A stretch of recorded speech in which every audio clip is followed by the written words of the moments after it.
Good evening, everyone, and welcome to the Salvation Army's first online Red Shield event. My name is James, and I'll be your host for the next 50 minutes, which will fly by as we have an exciting lineup tonight. Our keynote speaker comes all the way from America. He has met with 16 presidents, addressed 9 governments, and spoken to over 6.5 million people live. Today, Mr. Nick Vujicic will speak to you about how he coped during the pandemic and how we too can rise above it. You can also catch the opening address by Colonel Rodney Walters, Territorial Commander of the Salvation Army, Singapore, Malaysia, and Myanmar Territory, and the closing address by Mr. Desmond Lee, Minister in charge of Social Services Integration. Last but not least, you will not want to miss our special game show segment with my friends from the Salvation Army's social centers to learn more about their efforts to help the weak and vulnerable during this pandemic. As you hear more about how the Salvation Army has been helping people in need, you can also do your part to help those who are struggling with your kind donation. Everyone has been badly affected by the pandemic, but there are some people, the needy and the vulnerable, who are the worst hit. You can start to make your donation now by scanning the Pay Now QR code with a mobile banking app or by donating via the donation link. The goal for today's Red Shield event is $225,000. The amount raised is over $6,000 so far. So we hope to see the amount going up throughout the event. Hey, what's happening? My box seems to be shrinking and I'm surrounded by all my friends from the Salvation Army Social Center. Wow, looks like I'm in a game show. Well, let me press the buzzer now and see who I get to speak to about the center's efforts during the pandemic to help people in need. Here we go. Whoa! Looks like the buzzer selected Augustine. Now, Augustine, tell us a little about yourself. Hello, James. Hi, everyone. I'm Augustine, Deputy Head from The Haven, the Salvation Army's residential home for children and young people. Now, Augustine, during the circuit breakup, now we know that residential programs were permitted to continue providing services. I'm sure safety was a high priority. So how did your home keep your residents safe?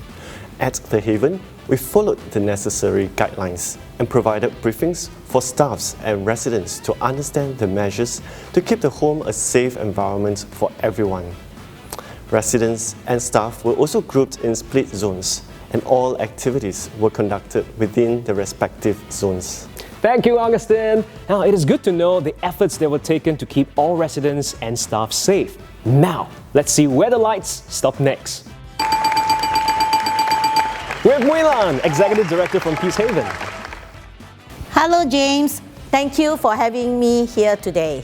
Hi, Muilan. Do share with us your biggest concern during the circuit breaker and how did Peace Haven address it? One of Peace Haven nursing home biggest concerns was the residents' welfare, as many of them felt cooped up. For those living with dementia, they simply could not understand what was happening. To reduce their anxiety, we also organized activities to keep them meaningfully occupied and make them special meals to keep them happy. When visitation was not allowed, we used video calls so that our residents could continue to interact with their family members. I'm sure the residents appreciate Peace Haven's efforts in keeping them safe and well cared for. Through your team's efforts, Peace Haven has managed to keep the virus at bay, and so has all the other social centers under the Salvation Army. Kudos to everyone! Let me press the buzzer now to speak to Yvonne. Yvonne, tell us all about yourself.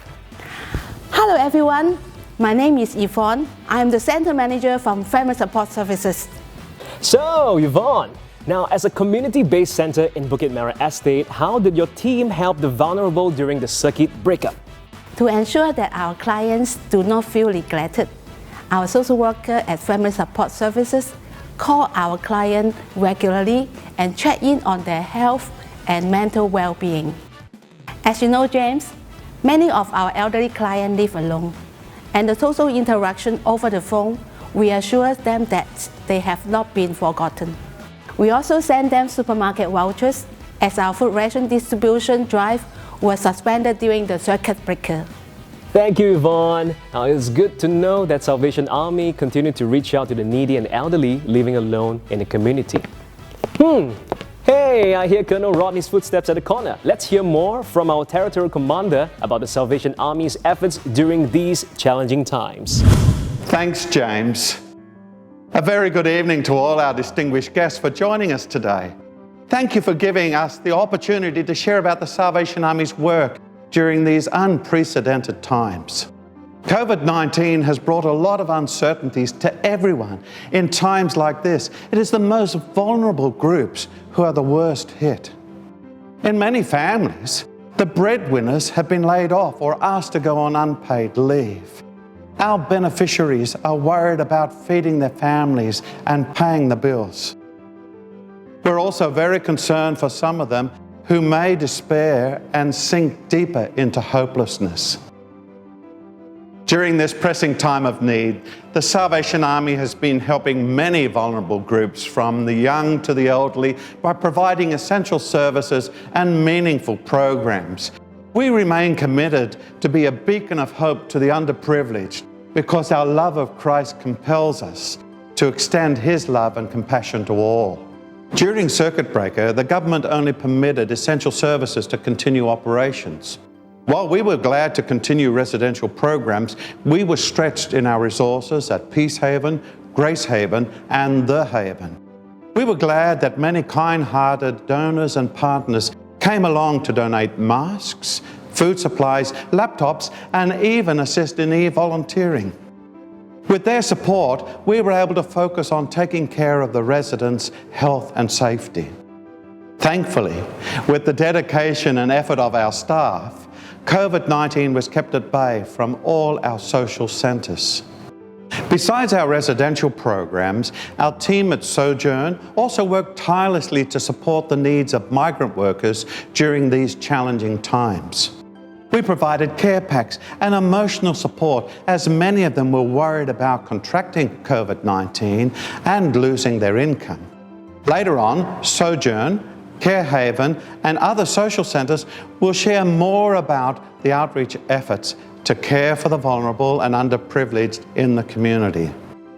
The Salvation Army has not and will not pause our help to the needy.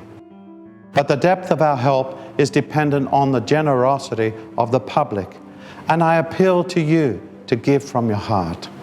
This year, our goal is to raise around $8.7 million for our social fund, which is expected to incur expenses close to $49 million.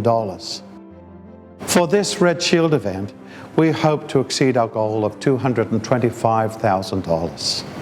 Please be assured that every donated dollar is prudently managed. You may wish to know that for every dollar spent from our social fund, around 95 cents was spent on our social programs to help our beneficiaries. We urge you to donate generously and be a beacon of hope to the vulnerable. Thank you, and may God bless you. Thank you, Colonel Rodney. Once again, a quick reminder for those who have joined us for this evening's Red Shield event: please support our cause by donating generously. You may do so by scanning the Pay Now QR code with our mobile banking app or by donating via the donation link. Your donation is entitled to a 250% tax-deductible benefit. Please remember to include your NRRC, FIN, or UEN number when you are donating. I'm encouraged to see from the amount raised that many kind donors have already started donating. Now, the goal for today's Red Shield event is $225,000, and so far, we have raised over $22,000. I'm sure many of you have also dropped $1 into our cattle pots before. Now, let us take you on a journey of $1 to see how the Salvation Army uses your donation to change lives. How can we make a difference? For us, it starts small, with $1. But what can $1 do? At the Salvation Army, 95% of every dollar in our social fund goes towards providing help to vulnerable children and youth, frail elderly, struggling families, isolated migrant workers, and other needy segments in our community. How exactly do we help? For many children like Gloria, home was neither warm nor comforting. Her parents were hardly around, and Gloria was being passed from caregiver to caregiver. making her feel abandoned and hurt. Thankfully, she found refuge at the Salvation Army. Under our care, Gloria learned how to open up to others and gained self-confidence. She also became a mentor to her younger peers in the Salvation Army. Besides vulnerable children, we also care for isolated migrant workers like Raj. Due to his hand injury, he was unable to work. The loss of much-needed income to support his family left him feeling helpless and depressed. Through the Salvation Army, Raj found medical help and a welcoming community where he found friends who cared for him. He soon regained both his physical and mental strength. Mr. Foon is also a beneficiary of the Salvation Army. He is an 85-year-old former cleaner who spent most of his life keeping the streets of Singapore clean. When his dementia worsened, Mr. Foon often lost his way in the very streets that he used to clean. After spending nights at void decks, he would eventually return to his bed-bug-infested rental flat, tired and soiled. With the Salvation Army's assistance, Mr. Foon was able to find solace in a clean, comfortable nursing home with dedicated staff who looked out for him.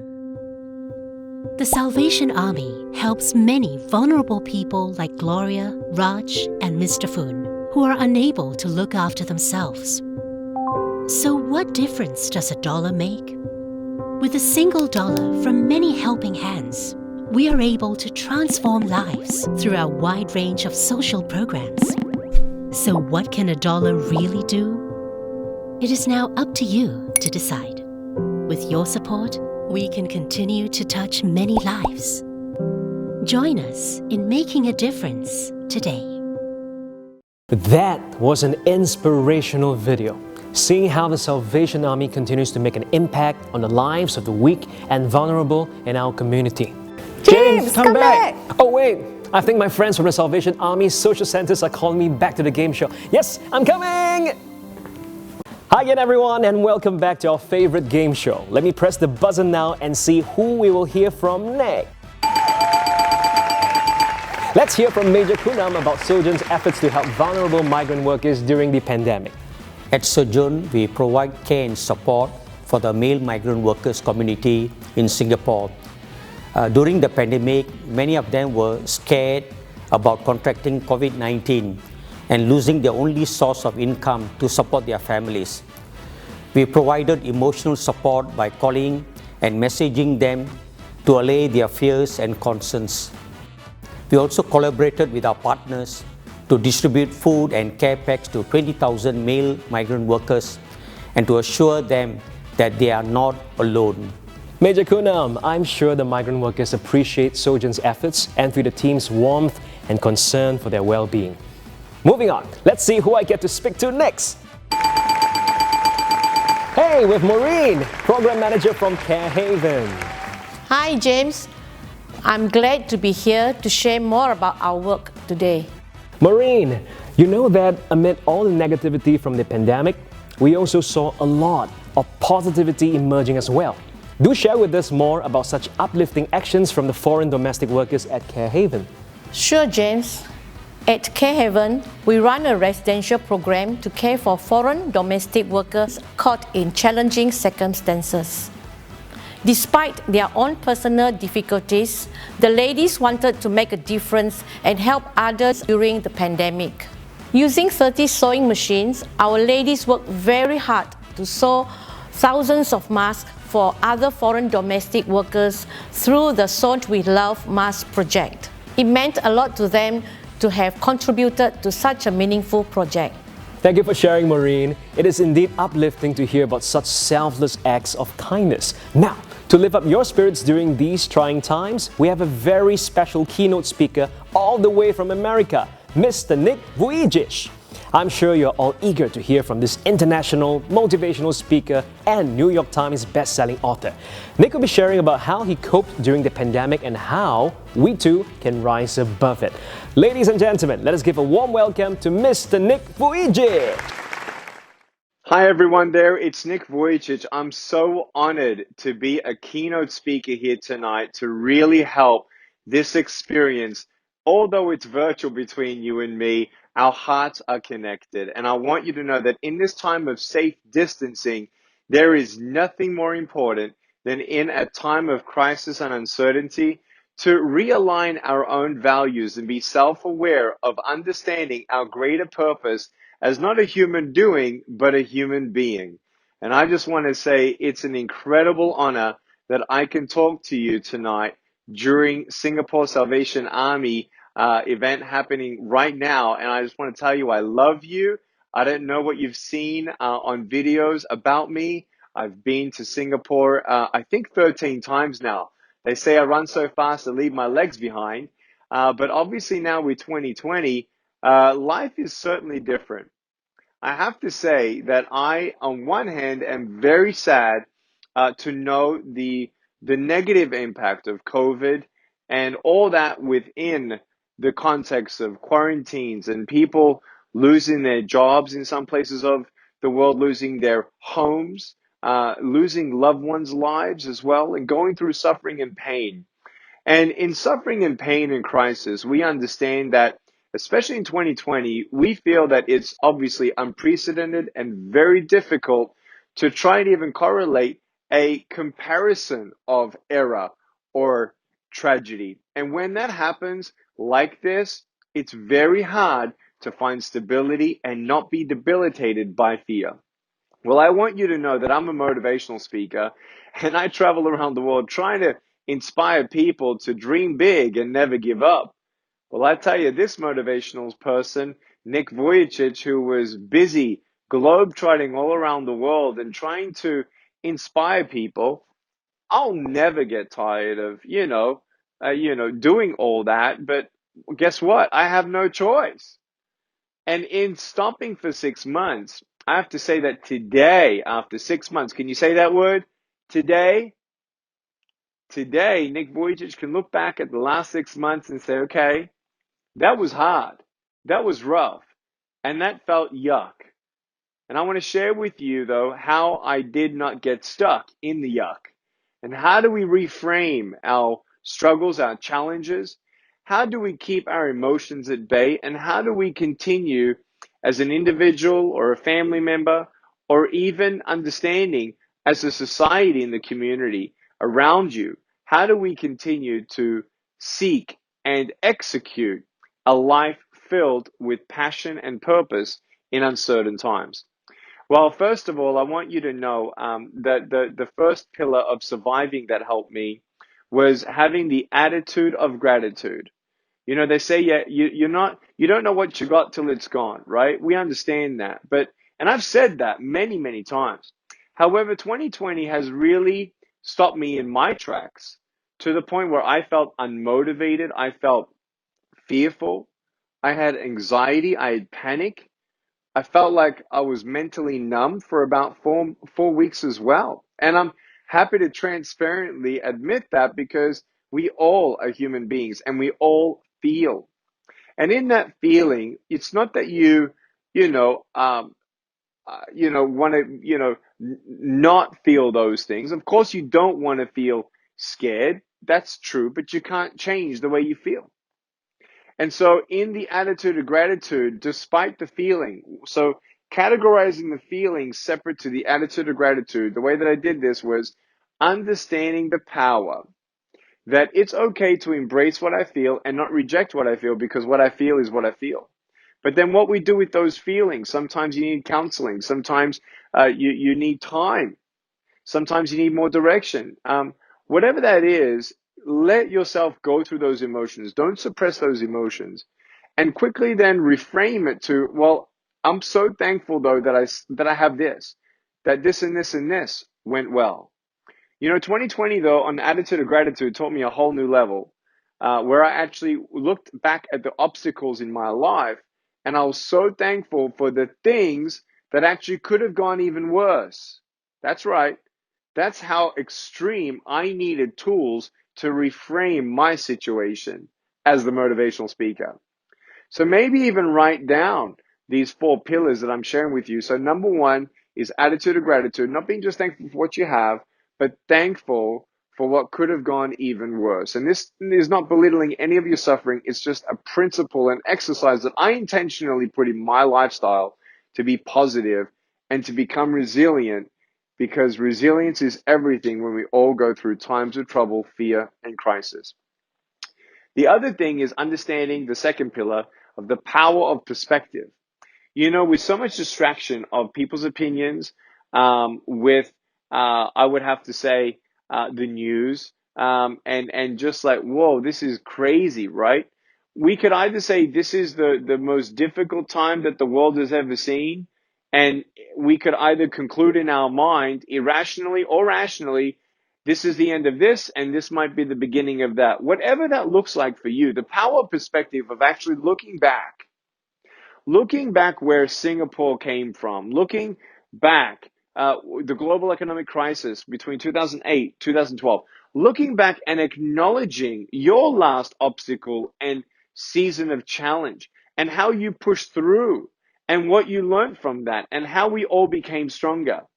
You know, yes, there are fears that a new normal is going to be very bizarre and foreign for many of us. And it might take a whole generation of us to actually look back and use this year as a historical point where life on earth changed forever. But that doesn't change the definition of your value as a human being. The success of yesterday, sure, doesn't determine the success of the next decade, but the power of perspective, whether it's family, business, these are opportunities. They're not barriers. They're opportunities for you to understand that, look, it's not the end of your life. You're going to be okay. We're all in this together, and together we're stronger. And remembering that this is not our first and big crisis, okay? So what do you do with all of this? For me, the third pillar was really important for me to get out in 2020 of being peeled on the floor, to get up on my own 2 feet again. I needed counseling. I needed wisdom. I needed just to talk to someone. I needed to talk to a friend, even if I felt a fear of inadequacy, that I didn't even feel like I had anything to share or any knowledge that they didn't know. And I just called them. It was amazing. Just calling the friends and not just texting and this and that, but actually engaging, right? I love how Singapore was one of the first, if not the first, country in the world to call it safe distancing instead of social distancing, because we are social beings, okay?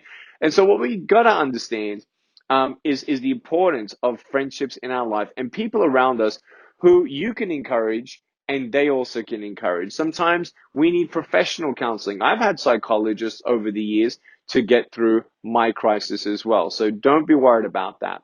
The fourth pillar of surviving is taking one day at a time. It kind of sounds like perspective, but actually it's not. It's you actually setting a pace like a marathon to say, okay, I know that finishing line, I can't even see it. It feels like 1,000 miles from here before I actually feel like myself again. I don't even know if that confidence that I used to have in 2019 will ever come back. What am I going to do if this and this and this happens?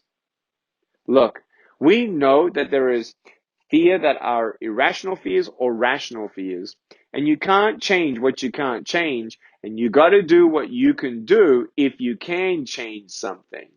And in the perspective of actually taking one step at a time, it's actually got to do with goal setting. Make small goals, micro goals if you have to then build up your confidence as you succeed in that progress in those micro goals. Does that make sense? So those are things that I had to do and just take one day at a time. Because if you look at what has changed, how many times between, I don't know, February and June 2020, if everyone told you exactly what was going to happen in 5 months, you would have died in shock. I mean, we wouldn't even be able to process how many times, you know, the world is being told one thing and then told another. And so it's really interesting to understand that to keep focus of what's the main thing, to keep your mental health and balance in check, and to not be hijacked by your emotions, make sure that you take one day at a time. When you've done those 4 pillars of surviving, I want to now talk about the 4 pillars of thriving. The power of serving. This is why I love talking with you tonight, because we're here with the Salvation Army of Singapore who've been serving.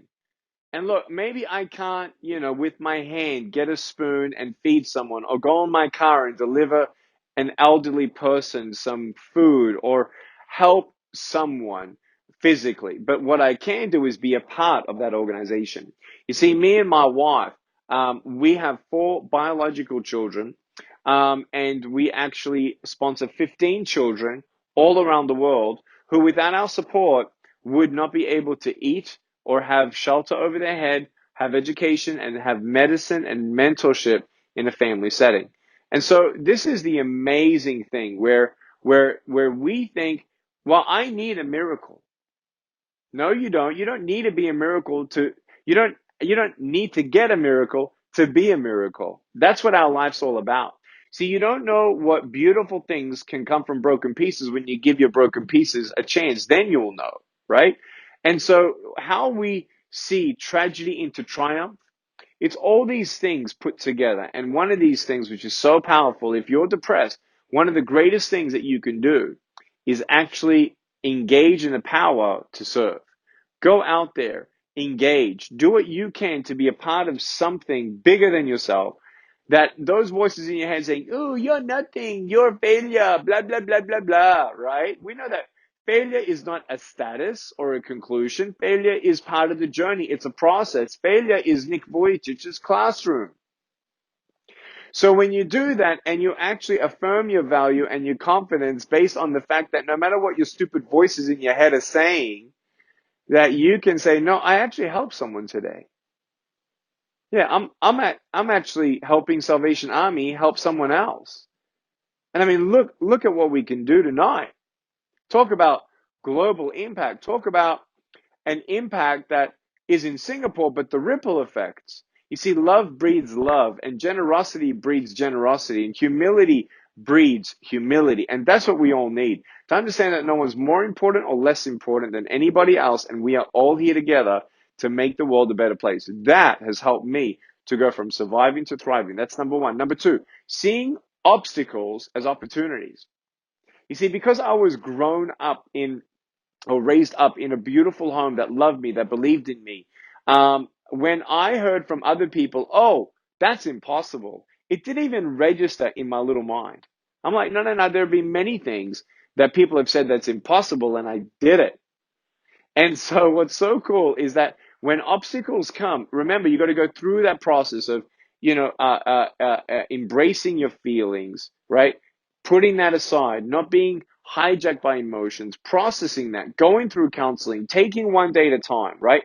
And then talking to people and getting wisdom and saying, okay, what can I do now? And change what I can't, and then accept what I cannot change. Are you with me? Therein, it helps you to recalibrate your brain to know that reframing obstacles as opportunities is one of the greatest superpowers that anyone can ever have. And you can have it.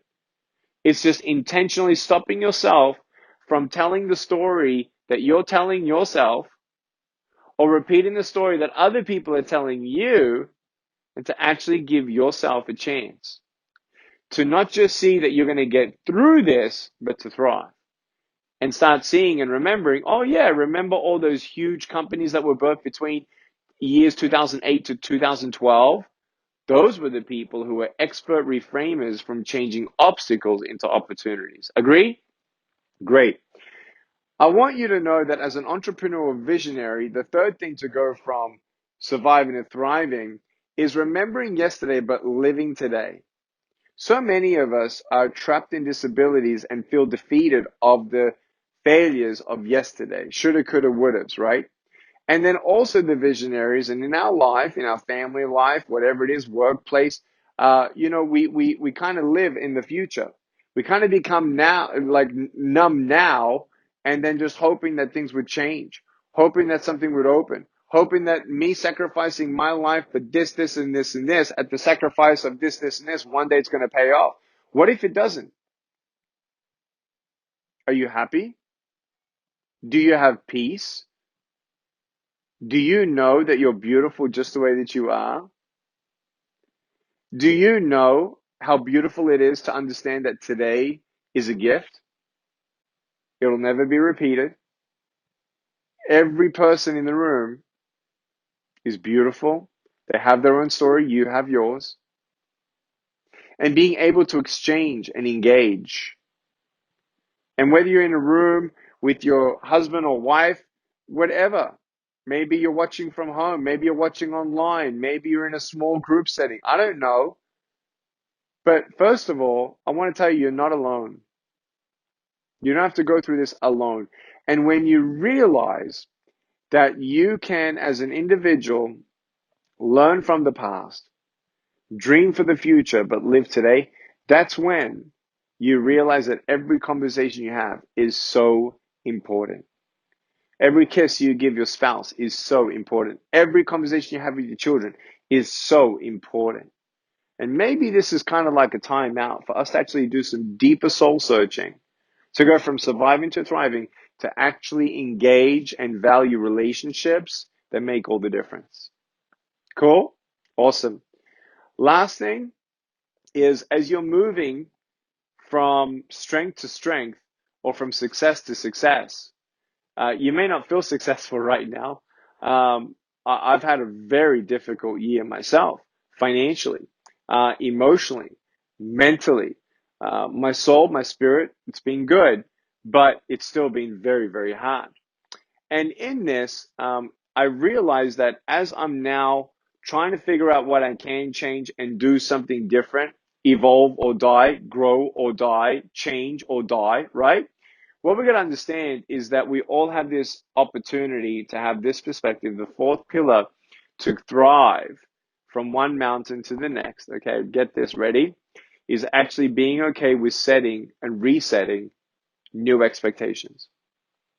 So resetting old expectations and setting new expectations all at the same time, and letting sometimes some dreams die.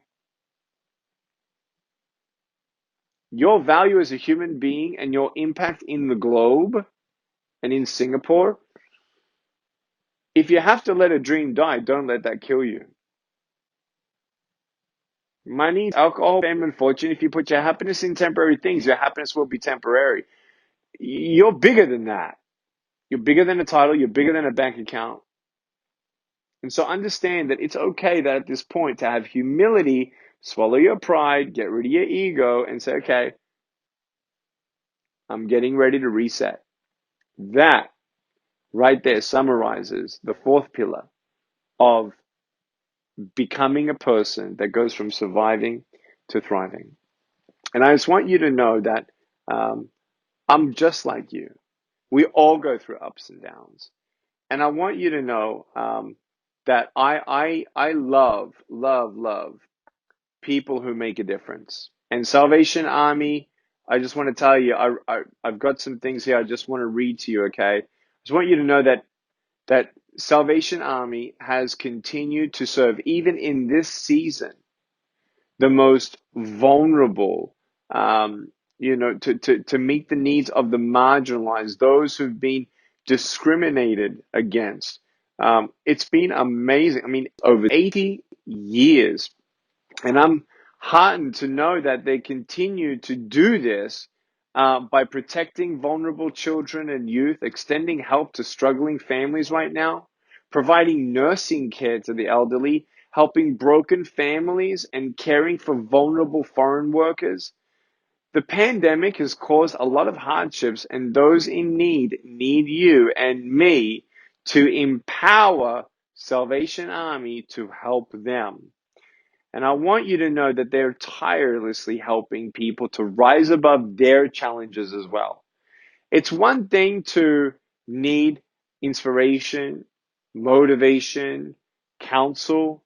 Man, I'm actually most excited about, coming down to what's really real and tangible for me is to help the needs of those who need help now, who have a cry of need. And guess what? I am that answer for their cry. You help Salvation Army to be the answer of their cries. Think of that. That's what it's all about, right?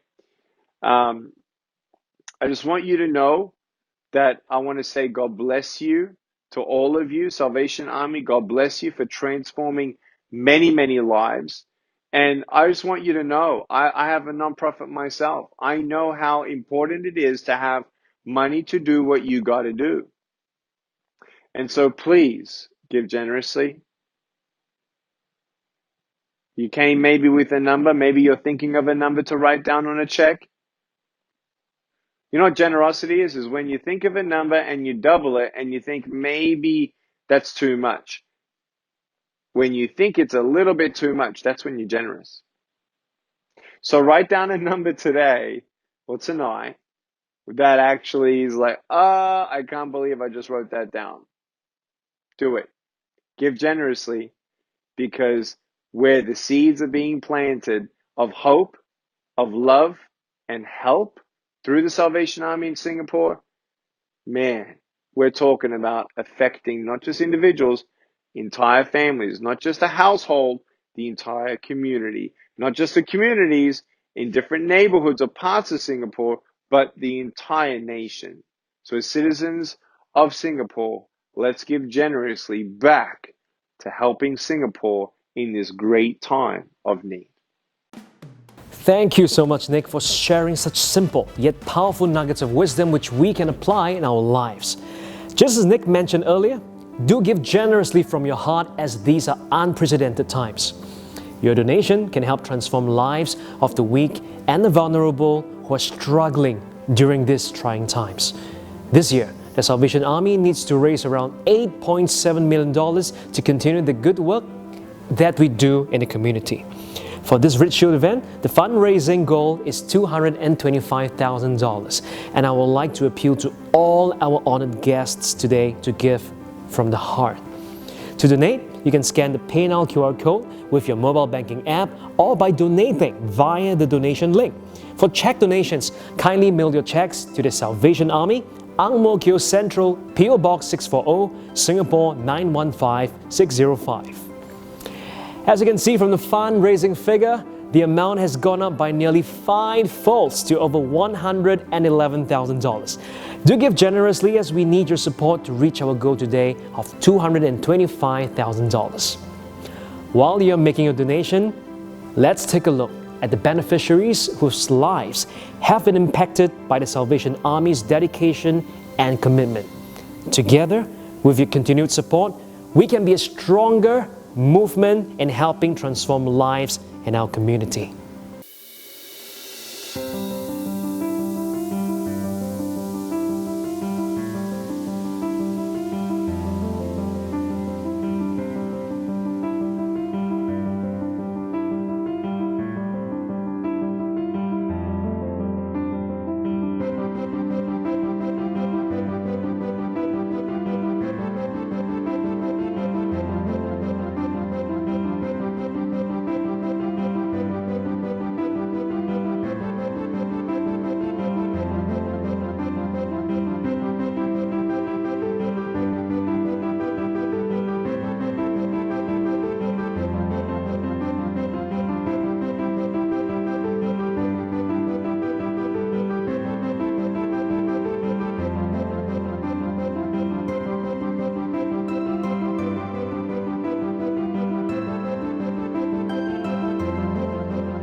Oh wow, I was so immersed in the music and seeing the happy faces of the beneficiaries, staff and volunteers across the social centres.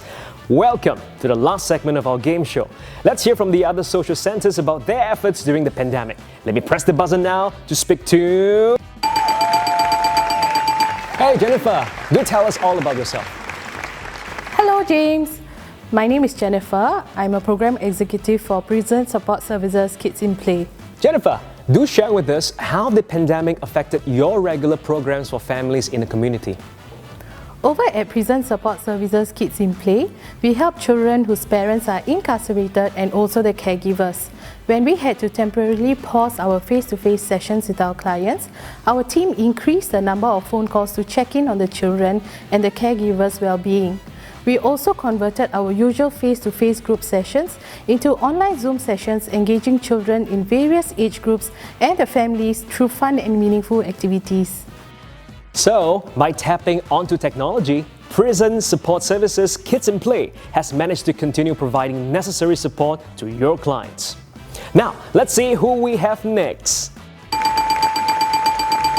Hey, with Timothy, a social work assistant from Grace Haven Fostering. Hi Timothy. Hi James. Hi everybody. I'm so happy to be here today. Well, we all know during the circuit breaker, the school-going children were placed on home-based learning. I'm sure it was a challenging period for many families. Can you share more about the support which was extended to these families? Yes, James.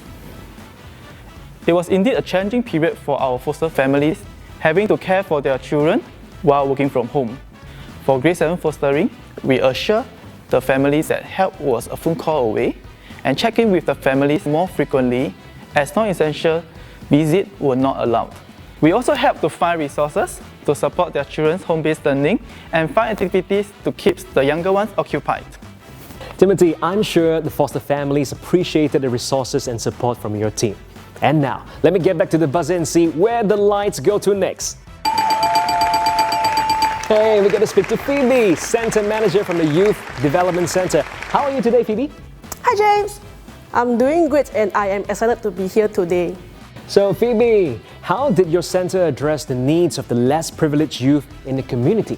Many of our youths were sad that our center had to close during the circuit breaker as they could no longer drop by our center to enjoy the facilities or to just interact with their friends. For youth who required more support, we continue to help them by calling and messaging them. Some kind donors also donated hot meals and our team helped to deliver lunch and dinner to our low-income youth and their families during circuit breaker. To further assist these families, we provided monthly rations to help defray their expenses as some of them have lost their main source of income during the pandemic. Thank you, Phoebe. It's heartening to hear about your team's efforts and also from the rest of the social centers. I must say that I have learned a lot about the depth and breadth of the Salvation Army's work in the community. Now, back to the main reason why we are all here today. The Salvation Army needs your support to continue caring for the weak and the vulnerable amid COVID-19. Do remember to donate to join the Salvation Army in making a difference today. To donate, you can scan the PayNow QR code with your mobile banking app or click on the available donation link. Wow! I'm encouraged to see the amount raised is now over $136,000. Thank you for your generosity and do keep giving so we can reach our goal of $225,000. Now, I have the pleasure of introducing our guest of honor, Mr. Desmond Lee, Minister in charge of Social Services Integration. We are honored to have him with us today for the speech. Good evening, everyone. It is my pleasure to be part of the Salvation Army's Red Shield event today. The fundraiser is now conducted online and all of us can get to know more about your positive impact on the community. To manage the social and economic fallout of COVID-19, the government has rolled out various measures to help individuals and families, such as the COVID-19 support grant. Low-income and vulnerable households are especially at risk. Needs may also continue to grow as the economic slowdown persists. But when we work together across the government, social service agencies and charities, we can achieve much more collectively. Your support and contributions ensure that those who need support receive it. The Peers Network is a good example of private and public partnership. It stands for Partners and Engaging and Empowering Rough Sleepers. The Salvation Army, with other government agencies, community groups, and social service agencies, was an early member of this network. We created an ecosystem of care for rough sleepers, providing them with shelter and support, and helping them move off the streets when they are ready. During the circuit breaker, we saw an increase in the number of people seeking shelter. It was of paramount importance to ensure their health and well-being during the pandemic. The Peers Network stepped up their efforts. Together with other existing members, we worked with new partners who came forward, some 40 community-based organizations, to assist over 600 rough sleepers. They provided social work intervention, distributed care packs, encouraged the homeless to seek shelter, and provided them shelter. You've been a steadfast partner from the start.